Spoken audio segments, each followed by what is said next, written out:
Today's topic is gonna cover a little bit about religion and black people. Religion with black people has helped spiritually. It's helped us understand ourselves in this world to what we believe is God in the Bible to gain a better relationship with a higher power. It has helped us. But one thing that I must point out that is very important for black people to acknowledge and not run away from is the fact that the white person who had slaves gave you that Bible. Now, I know a lot of black people would, cookie cut around that, beat around the bush with that, and try to say, well, it didn't matter about that. God is our, God created us and Jesus is our Savior. You'll try to duck around that concept or that point. But the truth of the matter is, your enemy gave you the very Bible that you read and study and worship the biblical God and that Jesus of that Bible.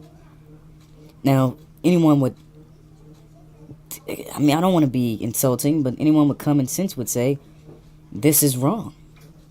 You shouldn't be reading that Bible. Now, because you, as a human being, are good people, you would make it fit into your life. You would make it something that's positive. But the truth of the matter is, your enemy gave you that Bible. Now, you would ask, why did the enemy give you the Bible? Now, let me give you this scenario.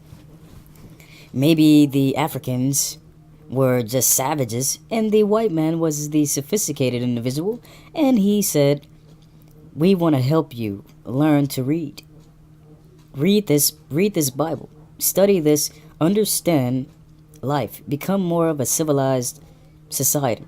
If you, in that reality, we would say that the white man was the origin of mankind.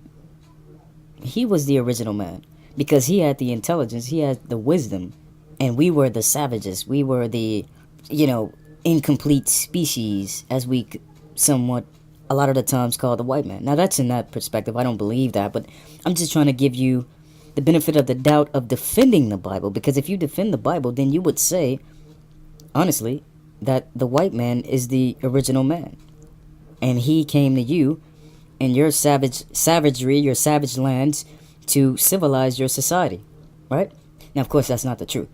Now, the problem is, any black person that I discuss this with gets defensive automatically. I've talked to a pastor that I went to, a member of a church of, and I asked him about the existence of Jesus Christ. I didn't believe. I was a conscious individual prior to this anyway, but, you go through small journeys in life, and I was talking to him in his office, and we were conversating about the Bible, Old Testament, New Testament, Jesus Christ, and I asked him about the creation of Jesus Christ.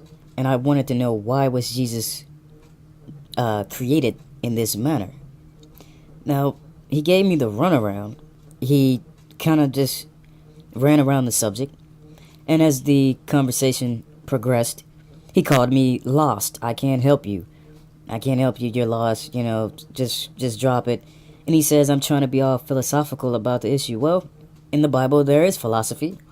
So therefore, there is a philosophical perspective of the Bible. Now, when he said that, it made me feel as if pastors and churches, religion for that matter, just want you to bow your heads and read the Bible and don't ask questions. It's similar to how the slave masters did you. Beat you over, whipped you, and forced you to read the Bible. You can't ask any questions about it, don't ask any questions, or you'll get whipped over the head. Now, this brings you to the modern time, in saying that religion, churches in the black neighborhoods are secret cults. They're cults. Now, I'm a conscious individual. My life I've been blackballed, blacklisted, and I believe the church had something to do with that.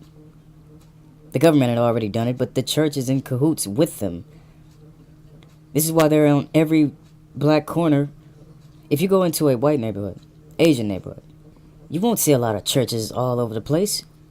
They use the churches to keep black people down, to keep you from success, keep you from improving your life, to make you so religious that you attribute everything to a higher power as far as your abilities to take care of what you need to take care of in your life, meaning that you pray for a job, you pray for a new car, you pray for this and that, you pray to that. Everything is attributed to a higher power taking care of those issues. And meanwhile, while you're praying for that, your race has the highest unemployment rate. Some would argue the worst education rate, highest crime, but yet we are so religious. If we are praying for a change, then why hasn't God changed it for us? Because that biblical God is not your God. Now, getting back to the cult perspective, due to my disagreement with the existence of Jesus Christ and therefore questioning that whole entire book, I have been spied on by the church. They have gone through the community, gone to businesses, telling these businesses, these managers, not to hire me because I don't believe in God. And of course, putting yourself in a position of being a manager, you wouldn't hire someone that didn't believe in Jesus or God in their perspective, because God blessed me with this job. How can I hire someone that doesn't believe in Jesus Christ and God, who blessed me with this particular job that I have? It would be backwards for me to hire this. I would be atheist if I hired that person, right? So you see them all the time. I see the pastor driving around.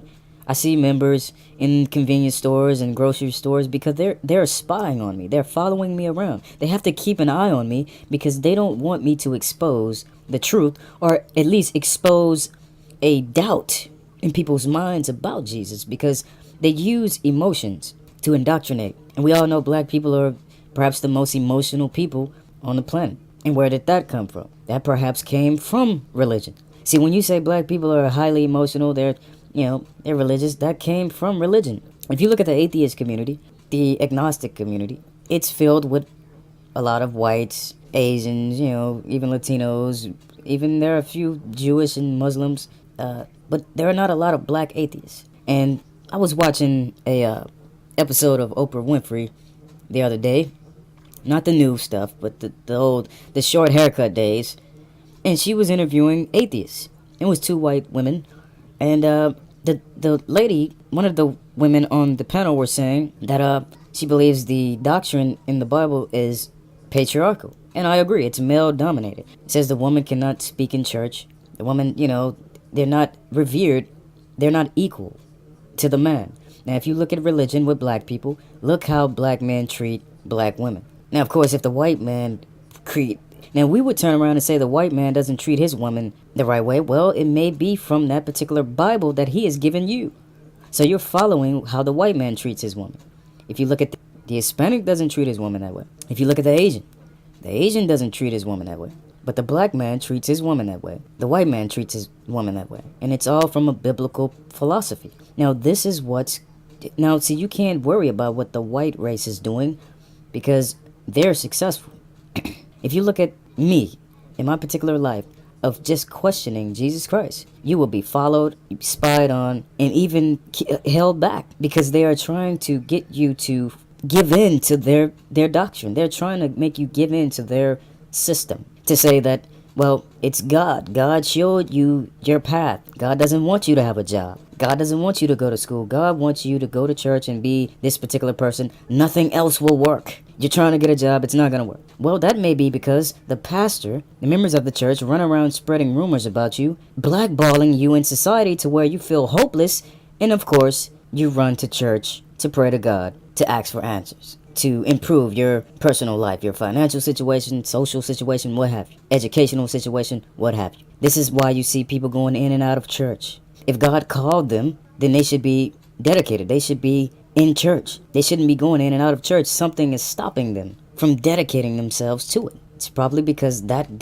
then that's another thing about nature. You have the thunder, the lightning, it's raining. Oh, you perhaps were smoking weed one day or you went out partying one night. Let's make it thunder and lightning to where it's coming up on Sunday morning. I want you to feel guilty for what you were doing because you believe that's God sending thunder down to discipline you, punish you, or make you feel guilty. Well, we all know about the HAARP program. HAARP, H-A-A-R-P, right? We all know about the HAARP program where they manipulate the weather. In essence, they can control the weather, right? They use this tactic, particularly in the black neighborhoods, because black people fear that particular element, in which most people do anyway, right? Most people fear that element. Thunder, lightning, oh, that's very scary. It's thundering, right? It's thundering outside. I'm scared, And they use this tactic to make you run to church Sunday morning because it was thundering Saturday night, and you just keep falling for this. These tactics, and they understand that they can't really do that with conscious individuals, but they're so stubborn, they'll just keep trying it because that's the only thing they have left. They can't do anything else with that person or those particular people because they can't get them to fall for the doctrine and the propaganda that they fool other people with, right? Now, I'm gonna give you a little background on the HAARP project. Now, this is from a while ago, but it's a background of the HAARP project prepared by Rosalie Bertell. She's a physicist from some group. Military interest in space became intense during and after World War II because of the introduction of rocket science, the companion to nuclear technology. The early versions include the buzz bomb and guided missiles. They were thought of as potential carriers of both nuclear and conventional bombs. Rocket technology and nuclear weapon technology developed simultaneously between 1945 and 1963. During this time of intensive atmospheric nuclear testing, explosions at various levels above and below the surface of the Earth were attempted. Some of the now familiar descriptions of the Earth's protective atmosphere, such as the existence of the Van Allen belts, were based on information gained through stratospheric and ionospheric experimentation, right? The Earth's atmosphere consists of the troposphere, from sea level to about 16 kilometers above the Earth's surface. The stratosphere, which contains the ozone layer, which extends from about the 16 to 48 kilometer above the Earth, and the ionosphere, which extends from 48 kilometers to over 50,000 kilometers above the surface of the Earth.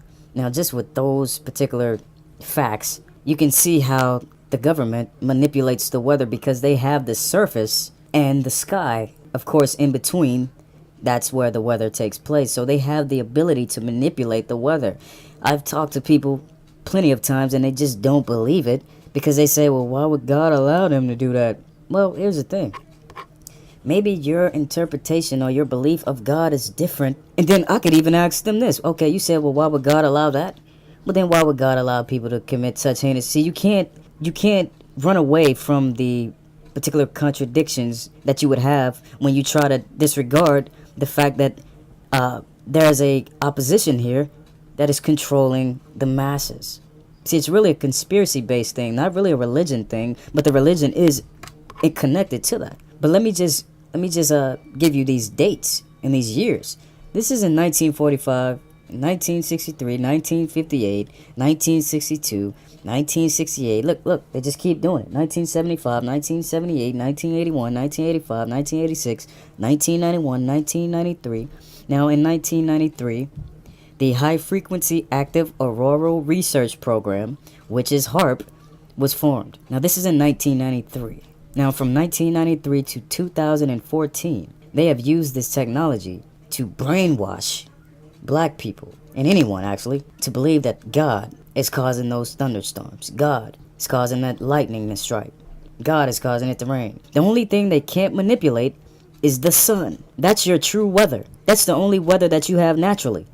Every other weather you have can be manipulated. Rain, thunder, lightning, you can manipulate that. Because that is the intimidation factor they use. You can't intimidate really with the sun because it gives life. No one hates the sun. They may say it's hot as hell out here, but they don't hate the sun because they understand that the sun gives life, right? No one hates the sun. You don't question the sun's existence. But the thunder and the lightning, when you see it, it strikes fear in you. You're scared. And religion, in cahoots with the government, uses the HAARP program, the High Frequency Auroral Research Program. You need to look it up. They use that to control the masses of black people, to indoctrinate them into religion.